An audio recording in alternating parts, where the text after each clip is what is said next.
नमस्कार दोस्तों। I welcome you all in today's toppers talk. और आप सभी जानते हैं कि गेट एक ऐसा एग्जाम है जो इंजीनियरिंग ग्रेजुएट्स को बहुत सारी अपॉर्चुनिटीज प्रोवाइड करता है। And it provides you opportunity to go for the higher studies, to go for the research, to go for the public sector jobs, to go for the government sector jobs, and even to enter into the leading corporate sector jobs, and as well as some management related courses also in colleges like Niti Mumbai and several other places. So this provides you wide opportunity. And since the exam provides you wide opportunity, so there are large number of aspirants also in this examination, and it becomes a very difficult exam.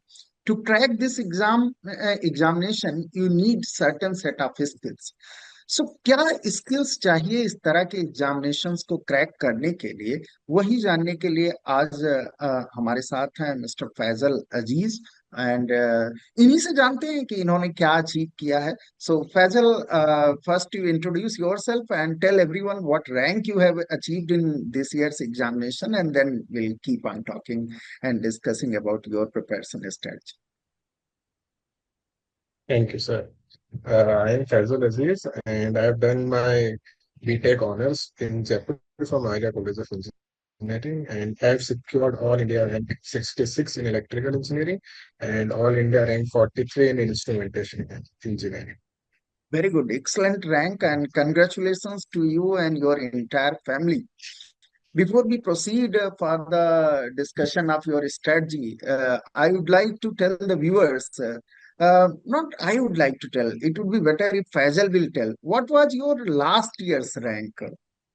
And from Yes, there to here, how much improvement has been. yes, sir. Sir basically मेरा last year मैंने double E से paper दिया था मेरे final year में। तो उस time मेरी रैंक अराउंड 5300 समथिंग आई थी। उसके बाद काफी बुरा भी लगा था क्योंकि मैंने मेरे साइड से जितना हो रहा था उतनी मैंने तैयारी करी थी। But then I joined made easy Jaipur centre and this year thanks to God. So 5000 plus rank से 66 तक पहुंचने के लिए ऐसा क्या मैजिक आपने एक साल में किया जिससे आप सीधा अंडर 100 रैंक पे पहुंच गए from 5000? So that I want to know, so that it can benefit for the students जो आपकी स्टेज में अभी होंगे, जिनकी रैंक अभी 5000 10,000 कुछ इस रेंज में। तो वो कैसे अंडर 100 पहुंच सकते हैं? किन बातों का आपने ध्यान दिया? क्या रिसोर्सेस पढ़ने के लिए यूज किए? थोड़ा विस्तार में बताएं। यस सर, जब मैंने एक्चुअली प्रिपरेशन स्टार्ट करी थी मेडिजी में आके तो मुझे कोई आइडिया नहीं था सर कैसे करते हैं। पर फिर मेडिजी की सभी फैकल्टीज ने गाइड किया और सब फैकल्टीज ने बस एक ही बात बोली कि क्लास पे फोकस करो, जो पढ़ाया जा रहा है उसको घर जाके रिवाइज करो। तो मैंने सर यही किया, क्लास पे फोकस किया, घर जाके रिवाइज किया एंड पीवाईक्यूज लगाए एंड पीवाईक्यूज काफी लगाए। और उसके बाद सर अगर टाइम बचता था तो मैं पैरेलली एक सब्जेक्ट रिवाइज करता था जो प्रीवियसली डन हो हम्म चुका था। हम्म एंड मेड इजी फैकल्टीज से मैं डाउट क्लियर करता था कंटिन्यूअसली। हम्म। बस ये। अच्छा, तो बड़ी सिंपल और प्लेन स्ट्रेटजी रही कि जो कुछ भी पढ़ाया गया उसको रिवाइज करते रहे, प्रैक्टिस करते रहे। आपने कुछ इसके अलावा बुक्स भी पढ़ी या सिर्फ नोट्स और क्वेश्चंस ही सॉल्व करते रहे? नहीं सर, मेरा मटेरियल सोर्स ओनली थ्री थे। एक तो क्लासरूम के notes, second PYQs, third work and some final अच्छा, मंथ में मैंने ऑब्वियसली टेस्ट सीरीज लगाई। टेस्ट सीरीज कैसे आप अप्रोच किए? टेस्ट सीरीज को किस तरह से आपने यूज किया? यस सर, तो एक्चुअली मैंने फर्स्ट महीने जो सब्जेक्ट वाइज टेस्ट होते हैं, पार्ट वन हम्म पार्ट टू, वो सारे फिनिश किए ईच सब्जेक्ट हम्म रिवाइज करके। एंड उसके बाद मैं जनवरी के मंथ में मॉक टेस्ट पे शिफ्ट गया था सर। तो अच्छा। मैं एग्जैक्टली exactly, या फिर अराउंड जो गेट का हमारा एक्चुअली टाइम जो था सुबह का मॉर्निंग शिफ्ट का, उसी पे हम्म मॉक टेस्ट देता था। एंड फिर हम्म। मॉक टेस्ट देने के बाद मैं अराउंड 3 to 4 आवर्स पर मॉक टेस्ट पे एनालाइज करता था सर। अच्छा, मतलब 3 घंटे का टेस्ट और 3 घंटे उस पे और फिर से एनालाइज करने के लिए क्या एनालिसिस करते थे? किस तरह से एनालिसिस करते थे? थोड़ा डिटेल में बताइए ताकि लोगों को हेल्प मिल सके। यस सर, मैं जो मुझसे क्वेश्चंस गलत हुए, जो क्वेश्चंस मुझसे सही हुए, मैं उन सब के सॉल्यूशंस देखता था। क्योंकि कई बार हम्म क्या होता है कि जो सारे टीचर्स जो आपको सॉल्यूशन बताते हैं उसमें काफी शॉर्ट ट्रिक्स होती है। उनके वीडियोस हम्म लेक्चर्स जो उनमें वो देते हैं सॉल्यूशन की, काफी शॉर्ट ट्रिक्स होती है। तो उससे हम्म सर टाइम मैनेजमेंट अच्छा सीखने को मिलता था। और हर क्वेश्चंस को प्रॉपरली किस तरीके से गेट लेवल पे सर अप्रोच किया जाता है वो सीखने को मिलता था। और जो भी हम्म मेरी मिस्टेक्स मुझे होती थी वो मैं एक जगह लिख लेता था और उसको बार बार रोज रोज उसी चीज को रिवाइज किया करता था। हम्म। अच्छा, कंसेप्ट बिल्डिंग और क्वेश्चन सॉल्विंग, इन दोनों के बीच में कैसे आपने एक ऑप्टिमाइजेशन किया, कैसे दोनों को लेकर के साथ में चले, इस बारे में कुछ बताना चाहें? जी sir, thank you. Sir concepts क्या है कि पहले आपको कंसेप्ट्स बिल्ड करने पड़ेंगे। बट समटाइम्स हम्म ऐसा होता है कि कुछ कंसेप्ट्स आपको थ्योरी से नहीं समझ में आते, तो वो हम्म ऑब्वियसली क्वेश्चंस लगाता था। फिर मुझे समझ में आते थे, कुछ क्वेश्चंस नहीं आते थे तो मुझसे और क्वेश्चंस लगाता था, जो पीवाई हम्म होते हैं, टेस्ट सीरीज होती हम्म है। तो हम्म, ऐसे हम्म। करके सारे सारे कंसेप्ट धीरे धीरे समझ में आने लगे। अच्छा, लगभग कितना क्वेश्चन आप डेली प्रैक्टिस करते रहे होंगे? अगर ऑन एन एवरेज में बात करूं तो कितने क्वेश्चन किए होंगे? सर मैंने एक्चुअली में नीड इजी की वर्कबुक जो होती है वो मैंने hmm. Around 4 to 5 times each subject की अच्छा। कंप्लीट करी है। अरे और वाह। लास्ट 30 इयर्स के पीवाईक्यूज मैंने 6 से 7 बार कंप्लीट सर लगा चुका हम्म। यहाँ मैं आपको थोड़ा सा रोकना चाहूंगा। बहुत इंपॉर्टेंट बात इन्होंने कही है जो हर एस्पिरेंट को ध्यान देने की जरूरत है। गेट का जो डोमेन है वो बड़ा कंफाइंड है, बड़ा फिक्स सा है। तो क्लास में हम लोग सब कुछ पढ़ा देते हैं, फिर भी कुछ स्टूडेंट टॉप रैंक ले आते हैं और कुछ स्टूडेंट बहुत खराब कर जाते हैं।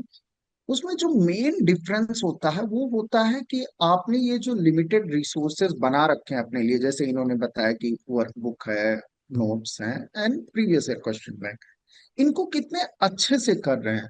अब इनकी प्लेन स्ट्रेटजी थी कि जितनी बार कर पाएंगे उतनी बार करेंगे, 5-6 बार एक एक सब्जेक्ट को करना, इसका मतलब एक क्रिस्टल क्लियरिटी हर टॉपिक की इनके दिमाग में बैठ गई होगी और वो रिजल्ट में भी रिफ्लेक्ट हो रहा।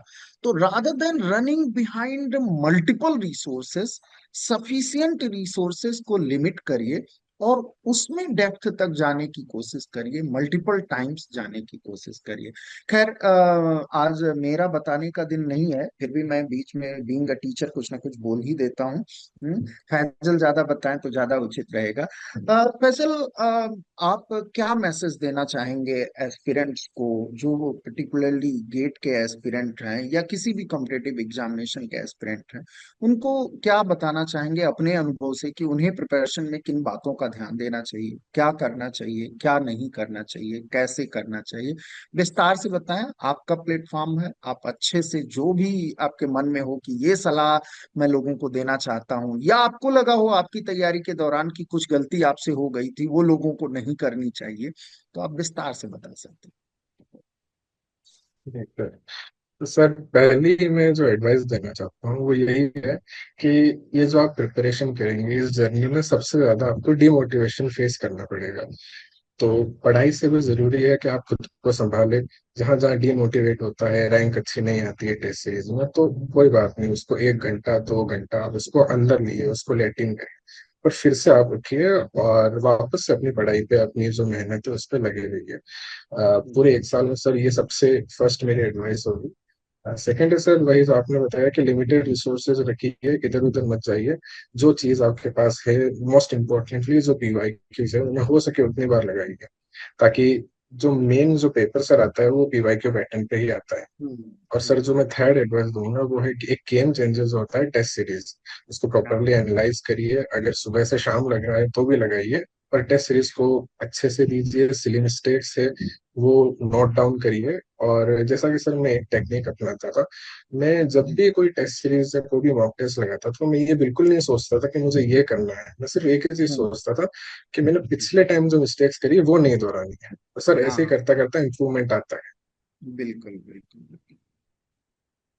चलिए, बहुत आपने अच्छे से डिटेल में लोगों को बताया।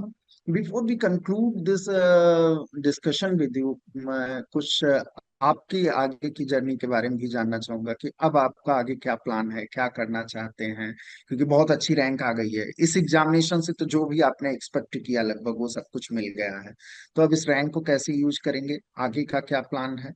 हाँ, अब जॉब करके सेटल होना है या पढ़ाई करना है, व्हाट इज?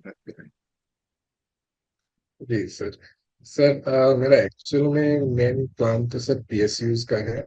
एंड इसके बाद सर मैं इंजीनियरिंग प्रीलिम्स जो 2027 सर उसके लिए मैं आगे बढ़ना चाहूँगा। एंड ऑफ कोर्स मैं ऑब्वियसली एमटेक के लिए सर अप्लाई करूँगा, क्योंकि रैंक अच्छी आई है तो सर हर जगह करना चाहिए। बट सर मेरा मेन जो ऑब्जेक्टिव है वो पीएसयूज की जॉब की। बहुत अच्छी रैंक है, आपको इजीली और अच्छे पीएसयूज मिल जाएंगे। सो I wish you all the best for PSUs, जो कमिंग पीएसयूज आएंगे उनमें सिलेक्शन के लिए। And congratulations to you and your entire family for this great achievement. And keep sharing your experience with the young candidates, they can benefit from your experience.